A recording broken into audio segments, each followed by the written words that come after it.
Good morning, fellas. We are still here in 4,000 Islands. We're just waiting for Laura. Actually, you know what? I'm not sorry. I'm not gonna apologize. She's so slow sometimes. 1 hour later.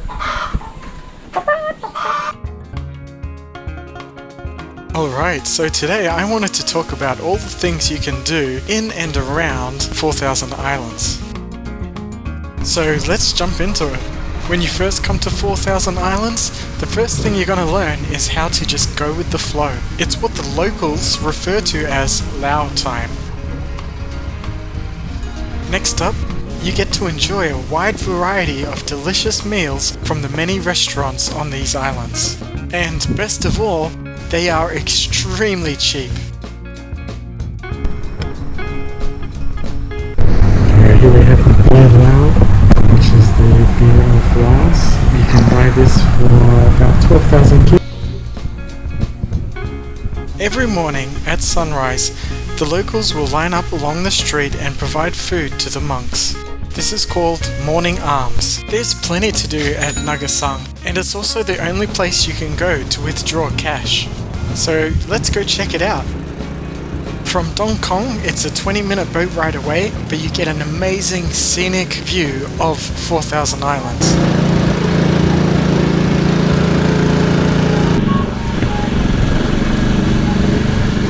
While you're in NAKASONG, it's a good idea to check out the markets because it's a great place to grab a bargain.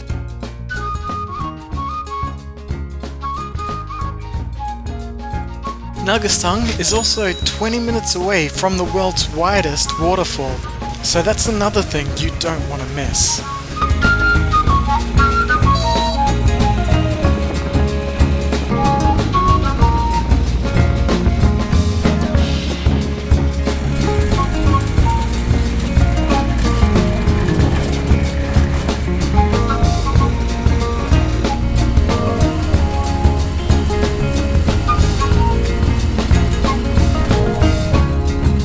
There is a small $5 fee to enter the waterfalls, but it's well worth it. The waterfall itself is 35,000 feet wide or 10.7 kilometers. It's on the Mekong River and has falls as high as 21 meters or 69 feet, and there's a succession of rapids that stretch 9.7 kilometers or 6 miles. One of the craziest things is that you can actually see fishermen on top of these waterfalls in their boats, almost dangling off the edge.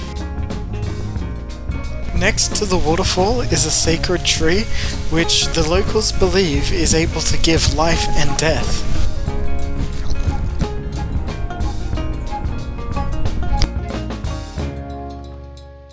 It's now time to head back to NAKASONG, so we jump back onto the tuk-tuk and hold on tight because it's a bumpy ride.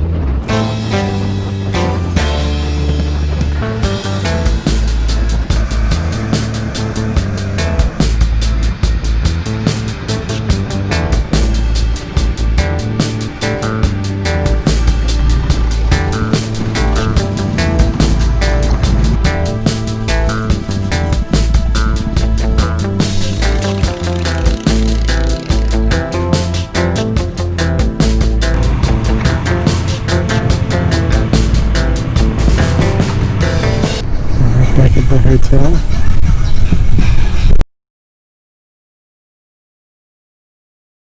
If you want to rent a motorcycle here, it's 80,000 kip, and the guest house each night is also 80,000 kip.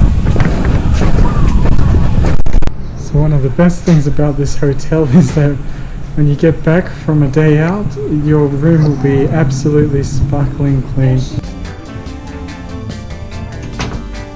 You can rent a bicycle for 10,000 kip, and it's one of the easiest ways to get around the island. However, as you're about to see, it's not ideal during the wet season because the pathways are entirely made of dirt, which get very muddy. It only takes 1 hour to ride around Don Det, and you'll get to see such a wide range of animals, you'll feel like you're living on a farm.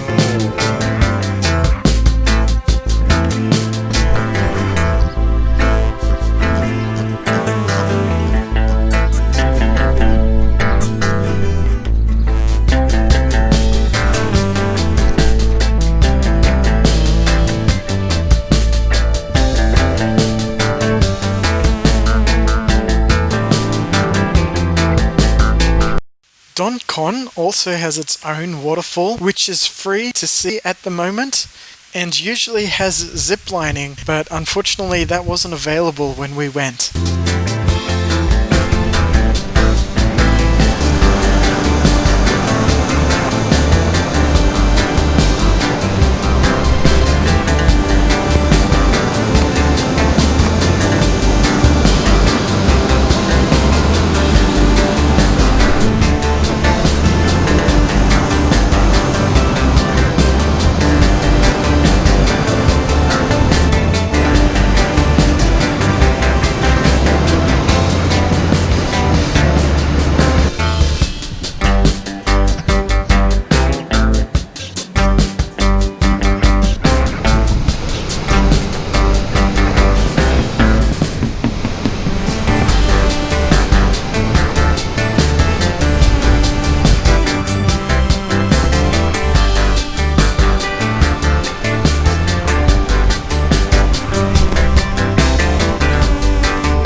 If you follow the signs, you will end up at one of the few beaches on Don Khon, but just be careful because you can get pushed away by the current.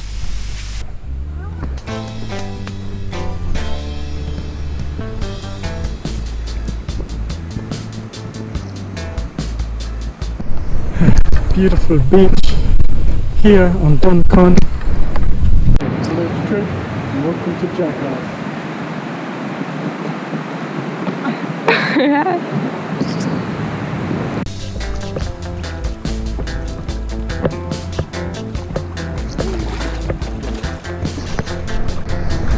Rains are coming. So, as I mentioned before, you can rent a motorcycle for 80,000 kip. Now, it had been a long time since I had last ridden a motorcycle, but there were so many 8-year-olds riding these bikes on the island, I felt I just had to give it a go. I asked one of my local friends to give me a quick demonstration, and within 5 minutes, we were on our way. Now that we had a motorbike, we were able to head south on Don Khon, which is where you get to see Cambodia. Coming from such an isolated country, it was surprising to see how easy it would have been just to jump over the border.